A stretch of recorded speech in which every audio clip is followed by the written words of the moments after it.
Okay, I believe we are good to go. Um, just doing a little audio check, but I think we should be good.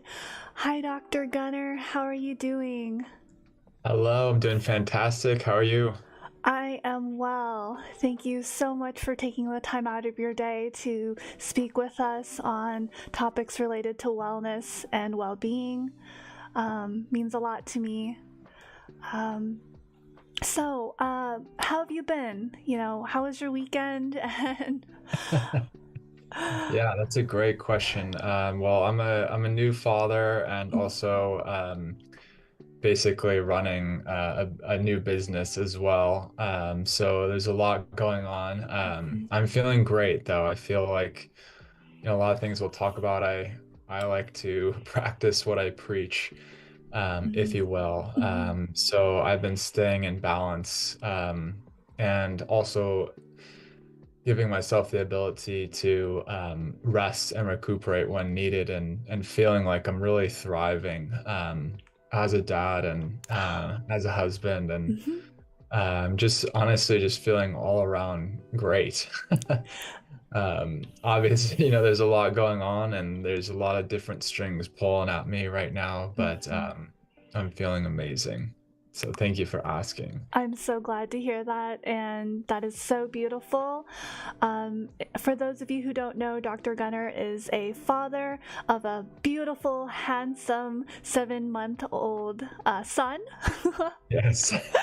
and that is so beautiful. Absolutely a miracle. I wanted to touch upon what you were saying earlier about balance, and kind of maybe asking for tips from you on how you stay balanced Yeah. during moments where you do feel kind of being tugged at from different directions. 100%. And just another great question. And there's a lot, I just want to start off, there's a lot to kind of unravel. So I want to really create like a foundation that makes it really simple to understand, because the philosophy and understanding from my point of view of health and balance may be slightly different than another doctor or another entrepreneur or another speaker. Um, so I really wanted to keep it as simple and as accessible to everyone who's listening as possible. That's kind of my intention. And for me, I think there's like five core pillars. So you think about number one is going to be your mindset, and how you are relating to your mind and to the others. So we have about 60,000 thoughts a day. And a lot of those thoughts are going, subconscious. We're unaware. And each one of those thoughts is going to create like a physiological effect.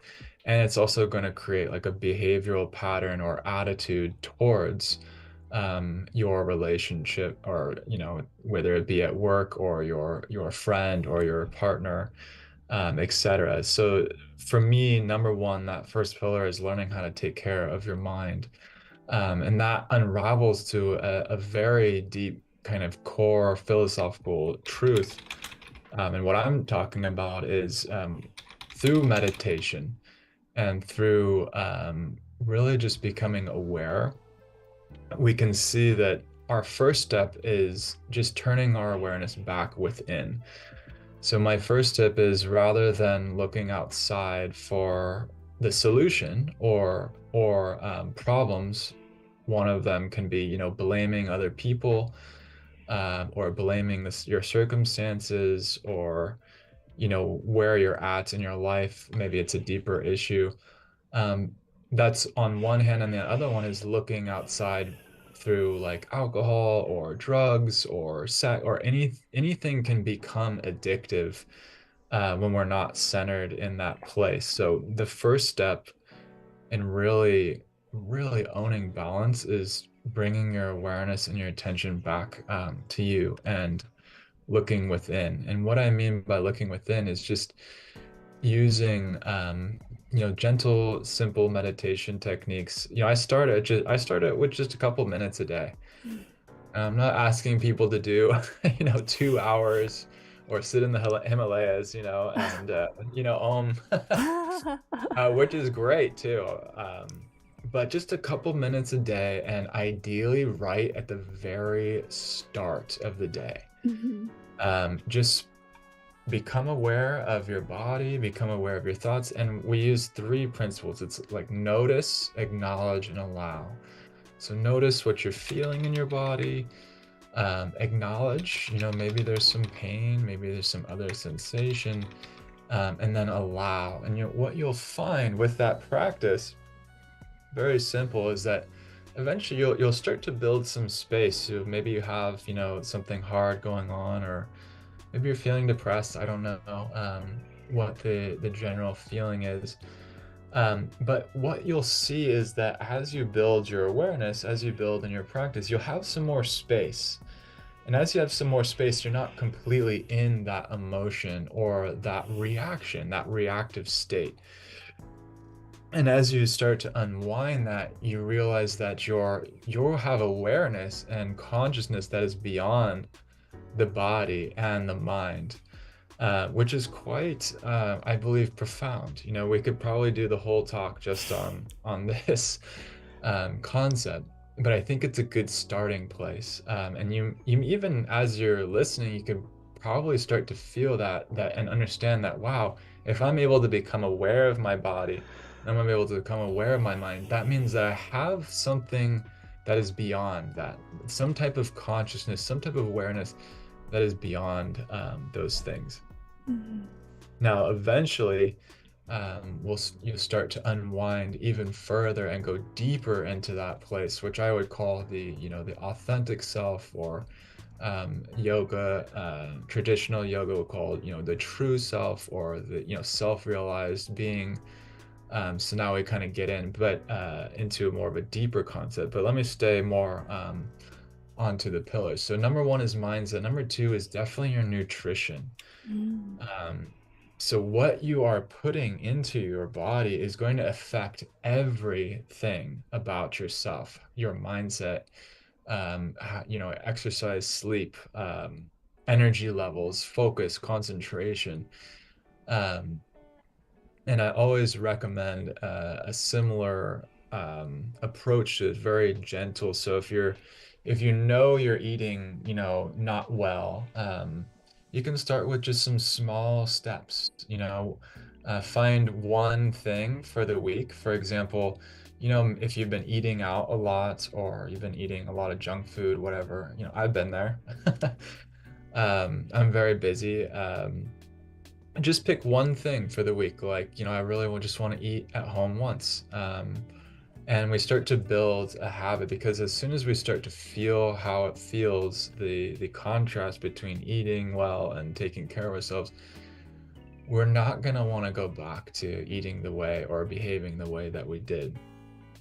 Um, Now, ideally, the food source is also an important factor. I recommend eating organic and non-GMO. And for the audience that may not be familiar with that terminology, organic is actually a term that's been around for a couple thousand years. And it really just means the natural way of growing food. It wasn't introduced into society, especially the United States, until the early 1900s, when we started using pesticides and genetically modified foods. So when we eat organically, and I would, everything that I say here, I always just tell people, like, you try it on.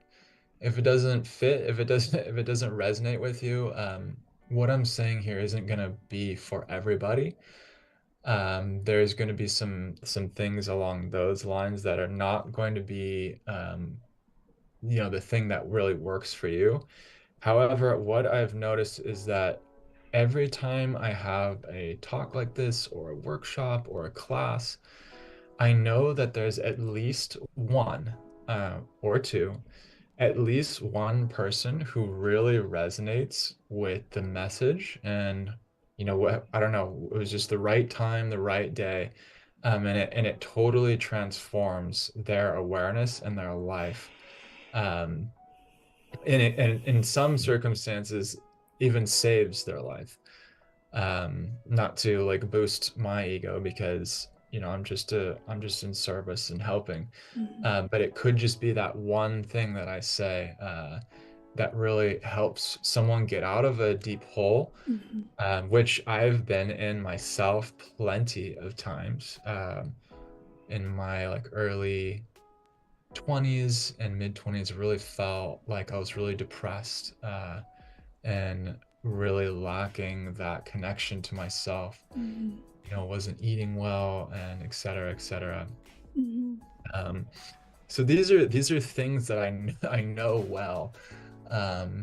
Both sides of the coin feeling that way, and these are some of the things that have really helped me.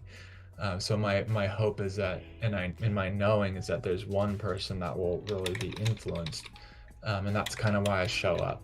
Mhm. That's my why, is that I know there will be someone affected that will really transform and change their perspective. Yeah. That is very beautiful, and that is also kind of the basis of why I do what I do. As you know, I'm a VTuber, a virtual YouTuber, and I want to reach others. And just like you, if there's one person listening that can be transformed in a positive way, then I think it's worth that effort. I think it's really important to have that connection first with ourselves, like you said, and then to extend that to others, because I think in the grand scheme of things, we're not isolated. We're kind of on this planet together to work together somehow, and I'm hearing that a lot from you. I just want to acknowledge the mindset and the nutrition that has kind of led you to where you are today, and I think that's so important. It reminds me of a article that I recently read about bananas. And how the bananas we buy in the store are not actually natural, the yellow ones. Right. Yeah. Yeah. In fact, normally bananas out in nature, they're colored in the most bizarre ways. Like there's red bananas, there's blue Right. bananas, of course there's the brown bananas that we know as well. But so it's really interesting that you're bringing awareness to food and consumption and nutrition. And I'm sure there's someone out there that's like, you know what, yeah, my diet has really affected me, I know this, Mm, and I want to change, but I just don't know how. right. So for those individuals who are grasping or just beginning to kind of open up to the idea of changing their mindset or shifting their mindset to more self-awareness, and they're just getting their feet wet with figuring out what kind of direction they should go, what are some tips that you would provide someone who's listening, who's Yeah. eager to get started and wants to try to Right. shift into a better lifestyle for themselves? Yes, fantastic question, and thank you for that Mm, response earlier. I think that was beautifully stated. mm, And I love this because I really refer always back to, there's a book called Atomic Habits. mhm. I can't remember the writer. It's maybe we can check that Yeah, out in a yeah. moment. Hmm. Uh, Anyways, the whole basis of the book is, for example, like when we come around into New Year's, and and at least in the United States, there's this big rush of, oh, I'm gonna change my life, I'm gonna go to the gym, I'm gonna do all these things, and after about 2 or 3 weeks, people are generally back doing the same exact things, and they fall into these old habits, and these old patterns. And this book has really highlighted the simplicity and the ease of starting very slow and very simply with, like I stated before, just pick one or two things. So if you're just starting out, I wouldn't even recommend doing a mindset or a nutrition. I would pick just one. If you feel more resonant, maybe it's easier for your mindset right now, And you can, like I said, spend a couple minutes just following your breath. I started with an app called Headspace about Mhm. 15 to 16 years ago. There's plenty of things like that. You can actually go to my website. There's some free meditations that are about 5 minutes, so pretty easy. And I remember, those 5 minutes felt about like an hour when I was first starting out. So I understand that it can be really hard to start something like this.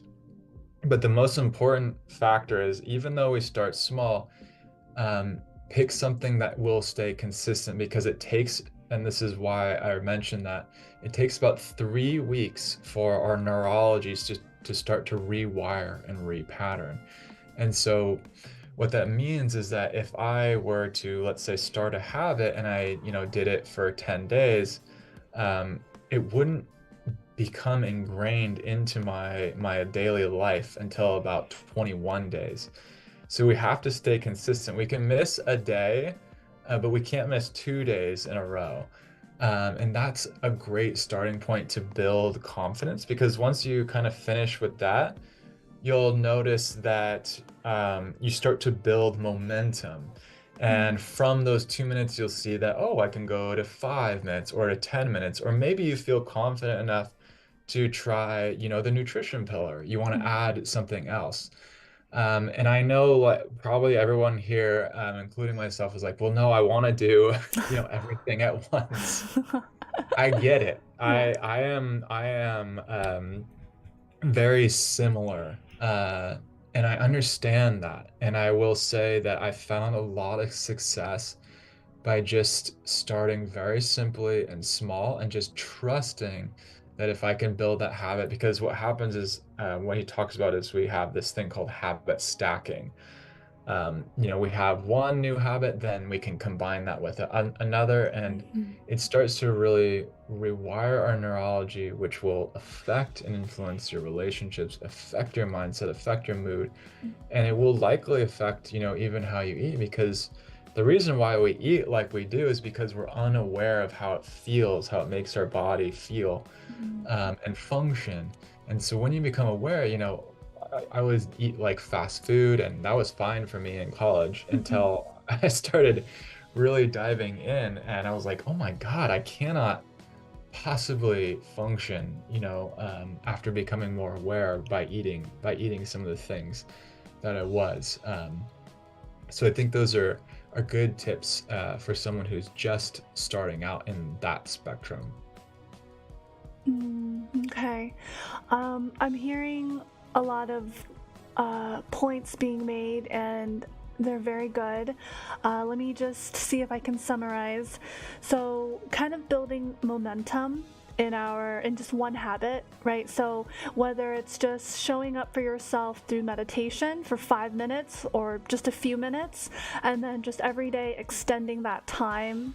So starting there, starting with the mindset pillar, or if you want to make it a habit of cooking meals at home, making it a point to go to the grocery store, picking up some fresh produce that you hand select and you can see and touch, and making a meal and making that the first step in a pattern, like just once a week doing that, for the nutrition pillar, just to start. And then maybe over time you can be like, hey, I feel like doing this again tomorrow, and then tomorrow you go to the grocery store, pick up your produce, or you stock up on some produce for the next day. Mm. That's what I'm hearing, and I think that's a good start for anyone who is interested in kind of shifting out of junk food maybe, and more home cooked meals for one, as just one. I would like to add another component is exercise, which is just going to the gym. Just show up. I've read somewhere that just going to the gym, and even if you don't do any weights or exercise, you can just go there and just walk around and look at the facility and get familiar with the facility. And that is kind of like your step one into integrating this into your life. Mm. And I to kind of circle back to the topic of food and nutrition, I wanted to bring up some questions from the community that I received, and it's kind of it's aligned with what you were talking about with food and nutrition. But so, for example, I have a question coming from the audience. There's a person out there who's a stress eater, for example, right? And I think you covered it beautifully, just kind of starting with baby steps to start. But if there's anything additional like you'd like to add to this specific case of being a stress eater, they've noticed within themselves that whenever they feel in their body or in their mind any sort of pressure, they start to indulge in food. So that's kind of like almost like an addiction. It's like food is the addiction, like you brought that up earlier. I mean, it's probably the best, it's like a better addiction than anything else, but still in a something that we gravitate towards to try to mitigate the stress or pressure. Do you have any suggestions as to what this person could do, maybe more specifically or focused, to break this habit of relying on food any moment? What other ways could they move beyond leaning towards food as a crutch for when they feel Right. pressured? Yes. So again, I actually would consider myself a stress eater, or what was. Mm-hmm. So you're speaking, my language. Okay. Honestly, I think, if I would just sidestep the question, just to be able to ask that question like we're doing, and to make it, other people are feeling this way. Mm-hmm. And I think one of the biggest challenges is asking that question and being, feeling safe enough to talk about the answer, or to ask for help. Mm-hmm. We'll dive into the question, but I just wanted to highlight that for me, I tried to do everything by myself. I tried to, and I hid a lot of my emotions, and I hid a lot of the problems that I was facing. And so to bring it to the light in the way that I think this conversation is doing, I think is probably the most powerful and healing, to feel safe and to know that, you're not alone in these questions, in these processes. Everybody, well, not everybody, but a large majority of people feel actually very similar. And now we're just now feeling safe and comfortable. So I just wanted to highlight really that briefly, Mm-hmm. um, and then dive into the actual question. Well, what we need to talk about is that actually sugar is, I think, about 10 to 20 times more addictive than cocaine. And so what we have, it lights the brain up in a way that is actually the exact same as cocaine. Mm-hmm. So you need to know what you're up against. I think a part of the shame of food eating, of overeating and things like that, is you feel like, oh, well, I don't know, nobody else is doing that or whatever, but you need to know what you're up against. It is incredibly addicting, and incredibly challenging. So I think number one, addressing that and acknowledging that within yourself, and knowing that you need help, is a great place to be in, because when we don't acknowledge it, it just festers subconsciously. So as we uncover the psychology, we'll dive a little bit into it, because these patterns that, I guess I'll speak for myself. When I stress eat, really were created from an early age. Um, and so as we started with the meditation and the mindset pillar, but there's so much more into that, because as we become aware, go beyond the surface level thoughts, we start to get into the subconscious and the unconscious realm, which is where a lot of the trauma and things like that, these potentially large events that may have happened for the individual, that may have happened, that also happened for me. So I can speak to that. But what happens is, when we have a simple stressor, you may think like, oh my gosh, someone called me or someone said something wrong, and we call it a trigger. Hmm. And they write these rush of emotions. It's like a steam train or a not a steam train. I don't even know, a bullet train. Yeah. Just a regular train, of emotion and thoughts, and that's the moment when we reach for the food. Yeah. And so training yourself, like I said, with the awareness piece to pause for a moment when you do get that trigger response and bring, like we just said, bring your awareness back and try just for like 30 seconds to a minute just to be with, let that, feeling, it could be like anger or whatever, because the reason we reach for the food is try to numb ourselves from what's coming up. Hmm. Um, Pacify so almost. yeah, Yeah. yeah. And so if we can just pause, and it will take practice, I assure you that. Um, if we can just take that one pause for a moment and let yourself feel or let yourself be with what's ever going on without, being in it. Because we said before, when we're able to acknowledge the emotion, acknowledge the trigger, but not be in it, then we have more power over it to make a different choice.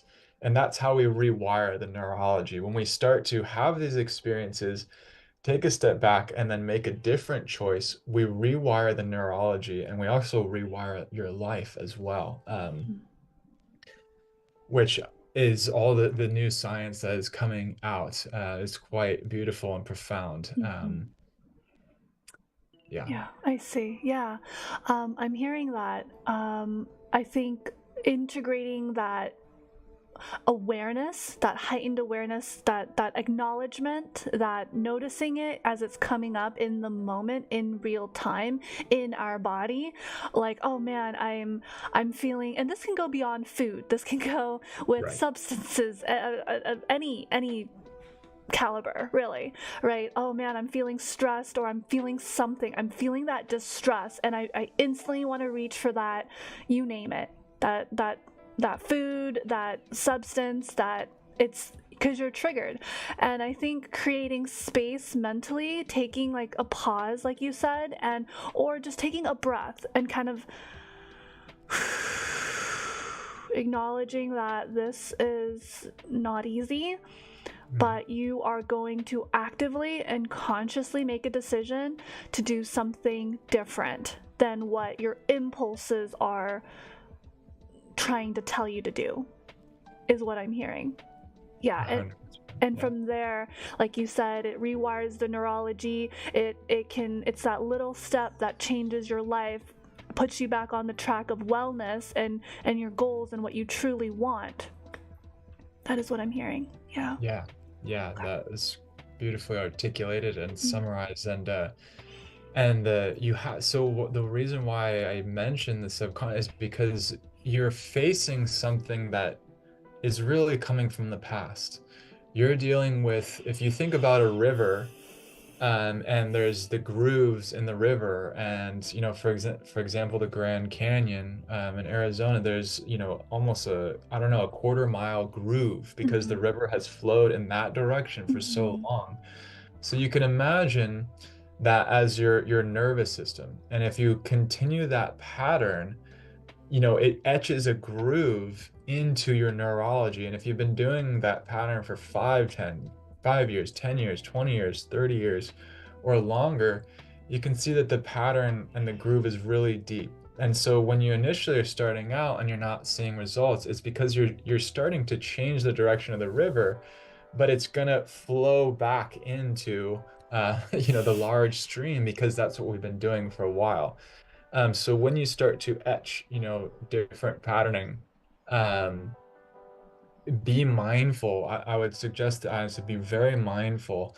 I typically run programs and individual one-on-one coaching, things like that, Mm-hmm. because I know this process, pending on where the patient or the client is at, you sometimes need another facilitator, pending the severity of what's going on, of course.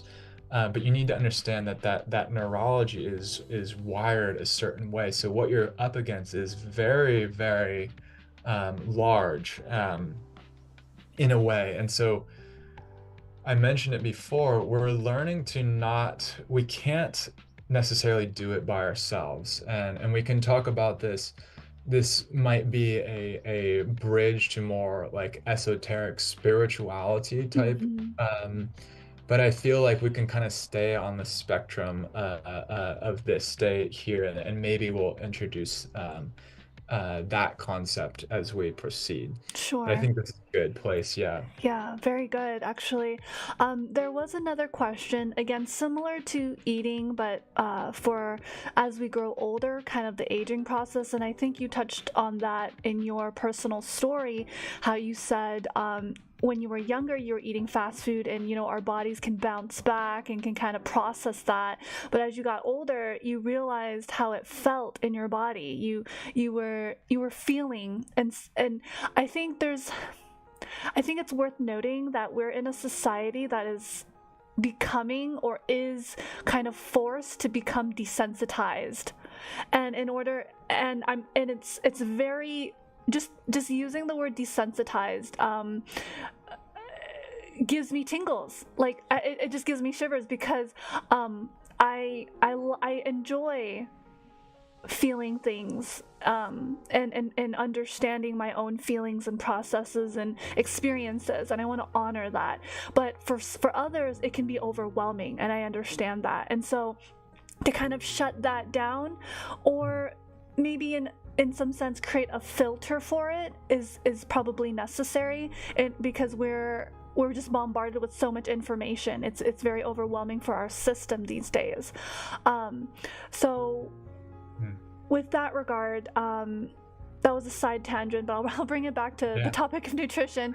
But it's about awareness at the end of the day. The tangent of desensitization and juxtaposing it with awareness I think is an important conversation to have in a later time. And then the component of spirituality and something higher and beyond just us, and being sensitive to that, like allowing that energy to actually make its way into your life, is another layer of feeling that needs to be opened or perceived. So in addition to the physical information and stimulus that we're receiving, we're opening up another channel of esoteric information. So it's it can be very overwhelming. Yeah. So I can see that. Yeah. So I think it takes a very special sense of stability, grounding in navigating all of that, knowing what to kind of put aside, and I think meditation really helps you filter that. And in my experience, having meditated for at least 5 years, recognizing that I'm very blown away by the fact that I can sit still and sit with this flood, like literally sitting under a waterfall and being okay with that. That's what it feels like. All the energy, all the stimuli. I'm sitting under a waterfall with the physical information coming at me, the esoteric information coming at me, and just like putting my hand out into the water, catching a droplet and examining it. That's what it feels like. Wow. That's what it feels like. Yeah. That's beautiful. Yeah. So to bring it back, right? So that was kind of my attempt at touching the esoteric and bringing it into like a metaphor that people can understand.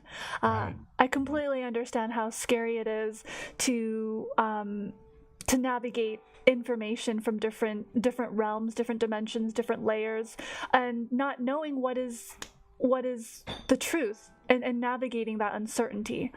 Sure. And finding it within yourself, and then reflecting that outward. Sure. Maybe this next question might help kind of transition and introduce the topic of esoteric and spirituality in our practice, because whether you're atheist or agnostic, sometimes there's this, like you say, like this intelligence that we should recognize. Um, and if and you can call it anything you want. You can call it your neurons, your synapses firing. You can call it your nervous system. You can call it consciousness. You can call it a higher power, or you can call it the universe, right? Just to keep it neutral for folks that might have a sensitivity towards this topic.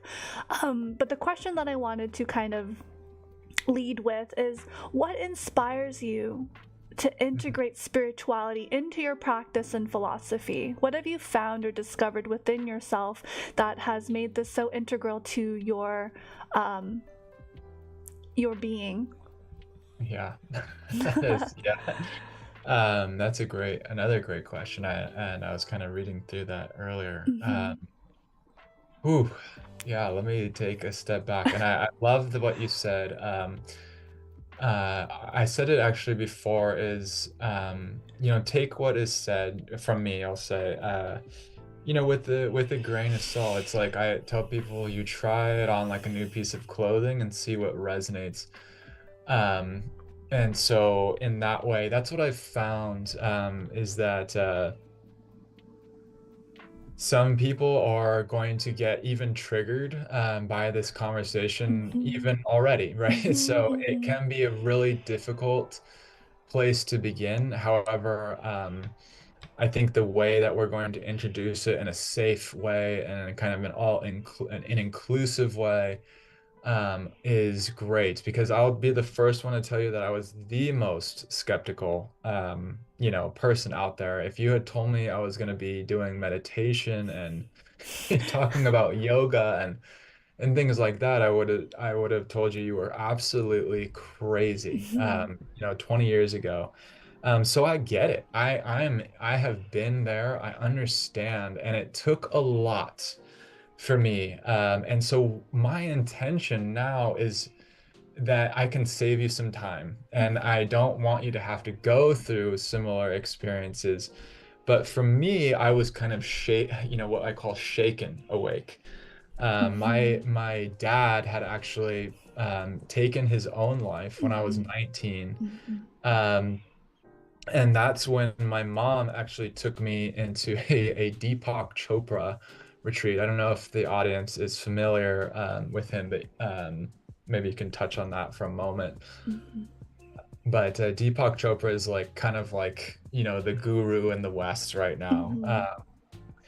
And I'll leave it at that. I'll Yeah. talk about my experiences with him later. But the retreat, number one, I learned how to, like I was saying, I was identified as a male. And so there's kind of this story around, holding it all in, holding it all together, not sharing, not expressing emotions, not sharing. And when I went to the retreat, I was able to actually talk about the experience because I was so ashamed. I was so in a hole. That was the first thing that really helped me, was creating a safe environment for me to share authentically. It really just opened my heart. And then Mm-hmm. learning to meditate was kind of the next step in that process. And so I started kind of opening to that, and I started very small. Like I said, I would start, 5 minutes of meditation, and I was able to reach a place sometimes of quiet and peace, which was beautiful and fantastic. And then there was another experience that really kind of changed my whole life. I actually had a pulmonary embolism Mm-hmm. a couple years later. Pulmonary embolism is a blood clot that passes through your heart.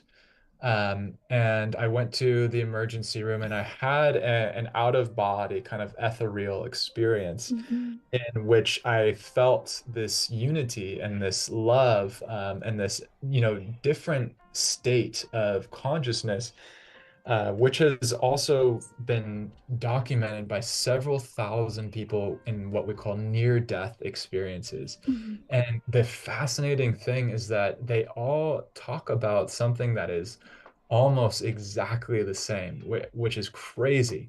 It gives me chills talking Mm-hmm. about it.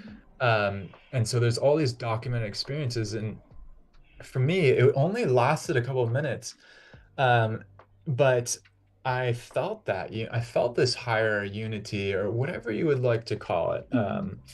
I'm gonna just use the terminology God. I Mm-hmm. know that can be a pretty big buzzword. Mm-hmm. I just use that. I'm not attached because in the end, what we call this is from the Course, words are actually twice removed from reality. A word is just a description. Mm-hmm. So I don't mind, what the different names, higher power, intelligence, nervous system. Mm-hmm. Um, and we'll get into the distinction potentially later on, but I think that's more of a deeper conversation. But that experience totally opened me. And I just remember telling my sister after the hospital, telling her about this experience and saying, all I want to do is serve humanity. Mm-hmm. And I had never been anyone to, say that or do anything. So from then on, I looked and I searched, how do I get back to this place? Mm-hmm. And so that's a huge story. But that was like my first, what we call like awakening Mm-hmm. experience. Mm-hmm. And there's plenty of literature and things that talk about like sacred geometry. And if you look at like the connection between all of these different things, you can find the same type of geometry and proportion in a flower as you would the body. Mm-hmm. So at another level, that's what it really took me. Um, Hold on one second. Okay. Yeah, sorry. My 8 months old son was crying, Oh and no. 8 months. okay, Okay. my wife's got. I just heard him, Yeah. dad sense. Yeah. Um, Give me. I don't know if you guys can hear that or not. Did you need a moment? That's okay if you. It's okay. Oh. She's got him. But he actually, I mean, we can transition into the birth experience, which Uh. was even more supernatural. Actually, just give me 1 second. Sure. Sure. Sure. Yeah. Second. Sorry about Yeah. No that. problem. No problem. Let's recap.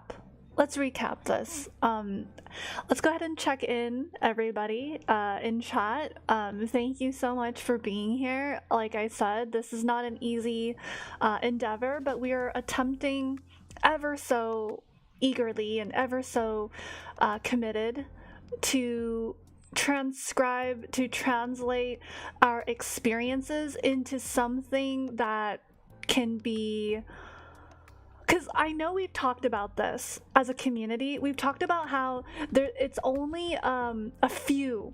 It's a minority that's experiencing these profound near-death life experiences, right? These moments of like the intangible, and there's not enough research. I absolutely agree. There's not enough research to provide hard data, but it's just we're starting the conversation, and I think it's really important to hold space, like Dr. Gunnar said, to allow this discourse to happen as a start, because how can we begin to explore uncharted area if we don't explore uncharted area? You know what I mean? Like, you can't just sit in your own bubble, in your own perspectives of I am right in this, and yes, you probably are right in what you believe, but how can you discover if you don't try to see something that's different from you? So let me, all right, there we go. Welcome back, Dr. Gunnar. I was just recapping with the listeners. This is actually kind of a topic we've talked about in brief. How we're comparing science and trying to capture these intangible moments, these experiences, and I've had one as well. Which was just really quickly to touch upon. If I had to put it into words, the closest thing I could say is it was like looking into infinity. Mm, What does that even mean logically? What is like what, mm, you know what I mean? So I yeah. had an experience like that. I was looking straight into infinity. That's all I can say. So like mathematically there's probably a formula for it, like conceptually can vaguely grasp it, but like I too wanted to get back to that space, Mm, and I've been desperately trying to investigate, but it's not out there yet. It mm, hasn't materialized in a research article. It hasn't materialized, and maybe that's just how it is. Maybe we just have to accept that the form that it takes, these experiences take on a form, and mm. it's just we have to accept and honor that the experience. Just because as a human society we lack the language or the tools, it doesn't mean that our experience is invalid. And I'm very mindful of mental health conditions, right? At one point I'm like, I swear I'm not hearing voices. It's not like that, you know. It's like I'm not hallucinating, I'm not on drugs, I actually don't take that, you know. So I was very clear. So yeah, it's beginning to open up and talk about these experiences as a way of exploration. In a way, Mm. we're kind of pioneering this topic and trying to share it with others who may have not had this experience, and keeping that in mind, it probably sounds very, very difficult to grasp, and I want to honor and understand that perspective as well. Yeah. Yeah, like I said before, I was in those shoes. So if you're on the call, it's interesting because there's a part of you probably calling for something like this. We don't know it, but unconsciously we're always, I believe, searching for that place. And we do it through other means sometimes, finding it through the food, or so that's what I wanted to tie it back into, is that what I've noticed is that I did discover how to achieve that connection to that space daily, Mm-hmm. after many years of practice and training. And what has come through is that this is really a universal experience, um, that, like you said before, it can't really be described in words. It can't be described because our language is limited to what this is. We can only really experience it. So my mission is to actually facilitate, Mm-hmm. and that's what I do in my classes and my program, is to facilitate that experience in others, rather than telling them what is true, what this is what it is. Let me help you get there, Mm-hmm. because I do believe that regardless of where you are in your process, in your journey, if you've never meditated, if you've never heard about spirituality, everybody has, I believe, access to this space, that I would just call home, in a very simple, metaphoric way. I do believe that at the core of our being, this is where we find answers to the things that we've always been potentially looking for. And like I said, maybe that's far-fetched, but it takes this willingness, because I don't know if the audience has heard of like The Matrix, the movie The Matrix. Mm-hmm. It's kind of been like sprinkled into our culture, but it's like you can have the red pill or the blue pill. Do you want the blue pill? You'll just go back and you'll think that, what you're eating is the steak. But what we know is that quantum physics has now shown that, the space in between each atom is like a football field. So at any time, a car could just drive through another car. And that what this all really is based off of is our perception of reality. We think that we are here in a body, in this house having this conversation. But what it really is it's actually our neurology, picking up different signaling. And what I always tell students or patients is, like, when we shut the optic nerve down, we close our eyes, you actually start to pick up these subtle differences and changes. And then there's, the other side is people who are just kind of on the edge and they want, the red pill. Is there is plenty of information, science, books, authors, doctors, healers. There is thousands upon thousands of people who've had these experiences. It's only about you and your willingness. Should you want to, go down a road similar to this, the opportunity is there. It's about your willingness to see beyond and in a safe way, um, be guided by that inner truth, and setting that intention that you want to be guided in a safe way. Should you feel the need to, unravel and pursue something like this, which I believe is in my reality and my perception really kind of like the purpose of why I'm here is to really embody this and share this with others, knowing full well that there's going to be plenty of um, you know people who are not receptive to it, who will even attack me. Mm-hmm. I've had that several times, people already saying this and that, and I understand that. But I also know that there's that one person in the audience right now who's listening and saying, "Yeah, Mm-hmm. I'm ready," Mm-hmm. and I'm speaking to you, and that could just be me. Maybe I'm ready to take another level. And that's what I want to share from the heart, is that I know this message in my being. I know it to the core that this, because I've lived it. I've been hospitalized. I was, both of my parents passed. My sister passed. I've been in such grief and such pain, Mm-hmm. and these experiences lifted me out of that and totally changed my perspective on life, and helped me get to a place of grounding and love and ease Mm-hmm. that, I'm truly grateful for. Right. Yes.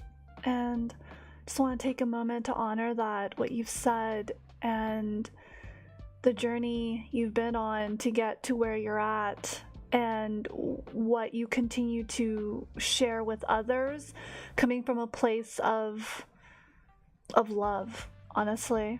And I really appreciated your meditation sessions, and just to be mindful of time, I wanted to invite others to join I believe we have a meditation stream scheduled where they can possibly get a chance, if they've never meditated before, they get an opportunity to be guided. And that's going to be on March 7th. It's a Friday, 9 a.m. Pacific Standard Time. And maybe that is their opportunity to try something. I know the very first time I meditated, and I'm not trying to break people's expectations. It's not saying that like one meditation is going to do it for everyone. I think it takes, like you said, a lot of practice, discipline, and you have to shed a lot of layers. We've accumulated a lot of gunk in our system, and to shed that in order to see and receive. And I think that's kind of the message that I'm feeling in this call, is that I'm receiving.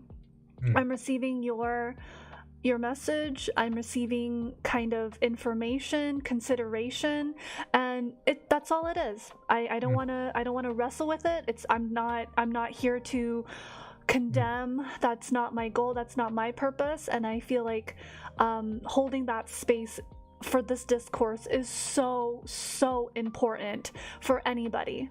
And so just to slowly but surely kind of put a nice ribbon to our conversation, which is ongoing. One of my favorite kind of ways of seeing a conversation, depending on the individual and the connection, is that a conversation should always be ongoing. And I just wanted to say, one of the things that my grandmother said to me on her passing is that my experience with talking to her for all of my life, on her passing, she said, this will be an ongoing conversation. And I felt that at my core, meaning that there's this is ongoing. This is a continuum, a continuation. There's more. So I hope that my truth in continuing discussions such as this can help better the world. I'm not out to make the world a worse, or I'm not trying to, you know, step on people's toes, but I do want to just open up this dimension as an interdimensional bookstore keeper myself, open up this layer of discussion in a safe space where it can be understood. And so again, thank you so much, Dr. Gunnar. You can't see it, but my hands are together. I'm bowing. I'm yes, I am sending good energy out there. And again, your time is valuable. Your energy is valuable. Thank you so much for just spending time with us. And for anyone out there who's benefited from this energy exchange, this conversation, I hope this, you know, brings you a step closer to what you are looking for in your life. And I think Dr. Gunnar gave some amazing insight just to consider. But yeah, any other final thoughts or commentaries that you'd like to send us off with, Dr. Gunnar? No, I think you hit perfectly on it. Is you're just coming. It really is about the intention of the discourse and the intention of the journey, and the intention is just to share, you know, without needing to be right or needing to put anybody down, or you know, to change anybody or anything like that. It's just this need to share from a place of unconditional love and support. And I think this space was really amazingly held to be able to do that. And I'm just really grateful that you were able to create something like this for your audience, and for people who I know are really looking for it right now. So thank you so much for having me and bringing me into something as beautiful as this. Thank you, Dr. Gunnar. Wishing you and your family, your friends, your colleagues, and everyone in your life well. Once again, this is Dr. Gunnar, a holistic family chiropractor with a beautiful spirit, a beautiful mind, and we're also very grateful. Everyone in the chat is saying thank you. So wishing you well. Have a wonderful rest of your day. Please take care, and we'll see you again soon. All right. Thank you so much. Have a good one. You too. Oh, let's see. There we go. All right. So we are here. Let me... Oh. All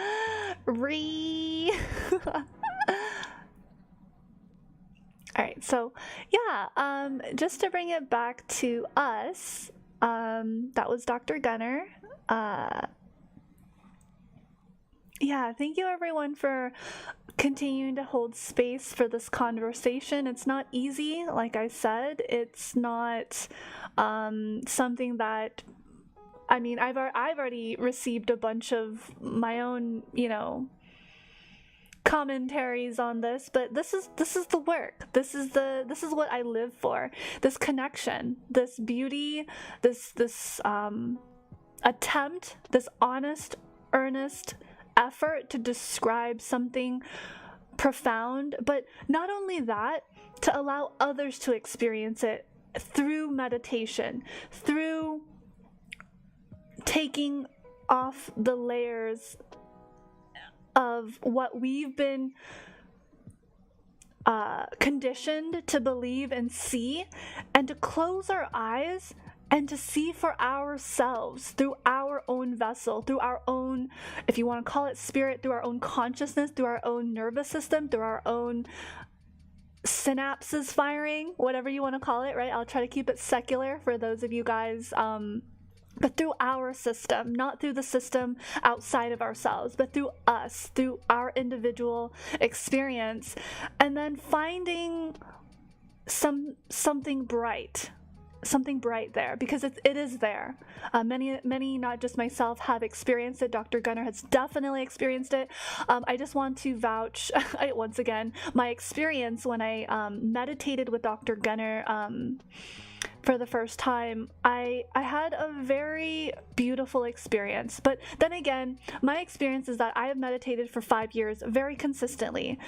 So there is going to be a learning curve for people who are just starting out. But just know that your first meditation is the beginning for more beautiful, bright experiences to come.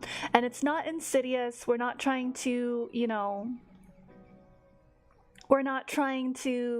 get into weird conspiracy theories. It's just your experience. It really is. It's tapping into your body, into your mind, into your emotional capacity.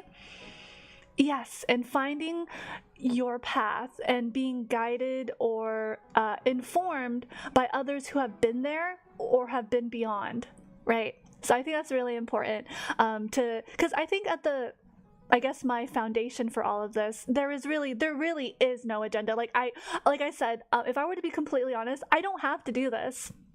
I don't have to stream as a VTuber. I could graduate anytime I want. That's, I don't have to deal with the ridicule, but I'm willing to go through hell to honor these spaces, to create this space for someone out there. And whether that's you, I'm so grateful for this community.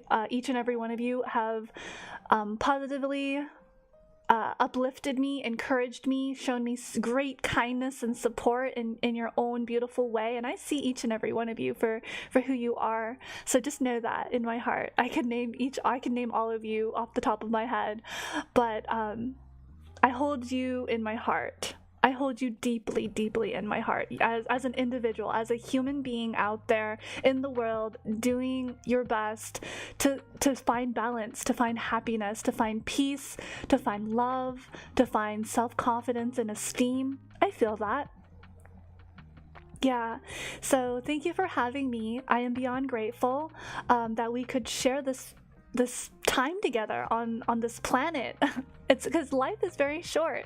We should make the most of it. We should try to cultivate meaningful connections, interesting discussions, right? I absolutely love this energy that Dr. Gunnar brings to the table, and the feeling of safety is very important in fostering these types of topics that might challenge a person's current state, right?